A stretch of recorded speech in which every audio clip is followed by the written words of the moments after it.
గింతంత grip దొరికితే వాళ్ళు నిల్చుంటాడు.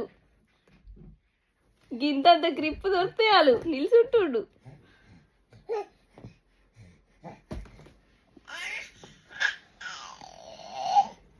బొంగరం అవుతలేదు. ఇక్కడికి వెళ్ళి అక్కడ నిల్చున్నాడు. చూడు చూడు చూడు చూడు ఎట్లా నిల్చుంటాడు. చూడు చూడు నా బంగారు కొండ చూడు. బాగా చేస్తారు కానీ ఆయన ఉన్న కాన్సన్ట్రేషన్ అంతా